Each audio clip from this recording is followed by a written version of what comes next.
Hola, saludos a la comunidad. Mi nombre es Ortiz García Joshua David, del Grupo 1 y M3 del Instituto Politécnico Nacional del Centro de Estudios Científicos y Tecnológicos número 15, Yodola Túnez de Chagaray, bajo la asignación de la materia de filosofía de la maestra Ivonne López Ortiz. El tema a desarrollar, o el tema en que vamos a ver en general respecto a la materia filosófica, será por qué tanta corrupción o por qué hay tanta corrupción. ¿Por qué el tema? ¿Por qué la elección de este tema? Porque en México y en el mundo la corrupción ha sido un grave problema en general y en toda nuestra historia, desde que el hombre pudo definir sectores económicos, sectores financieros y sectores sociales. Es por eso la elección de este tema, la elección de ver centradamente y de ver profundamente cómo se comporta la corrupción en el ser humano, por qué hay corrupción, qué lo provoca y qué y cómo evitarlo. ¿Por qué hay tanta corrupción en México y en el mundo?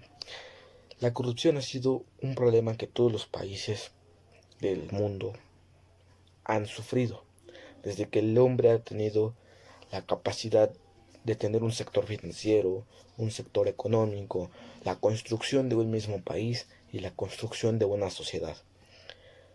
En México y en el mundo pueden existir cuatro principales factores para que exista la corrupción. La falta de educación es uno, la transparencia es otro, las sanciones son otras y por último la pobreza. Vamos con el primero. La educación es un principal factor porque desde los primeros años de vida se nos puede enseñar el ejemplo a la honestidad, lo cual en muchos países no es así. Desde que nos enseñan nuestros padres los valores, la honestidad ha sido uno de los últimos valores que se nos enseñan. Sin en cambio, se nos ha enseñado el valor del dinero. Este valor ha hecho de que ha hecho olvidar nuestra moral y olvidar nuestra ética, olvidar todos nuestros valores por el llamado dinero o por el dinero fácil. A eso se le podría llamar la corrupción por la falta educativa. El segundo punto sería la transparencia.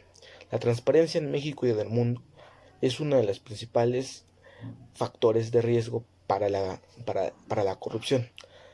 La llamada transparencia no es transparencia, sino es la protección de usos corruptos sobre gentes. Desde el momento en el que nosotros compartimos o cambiamos algo por una calificación, o desde que un policía para, para sancionar a esa persona, y desde ahí se comete la corrupción. La transparencia es el mayor factor de riesgo para la misma corrupción. Las sanciones. En México y en todo el mundo, la corrupción era antes tomada como un delito no grave.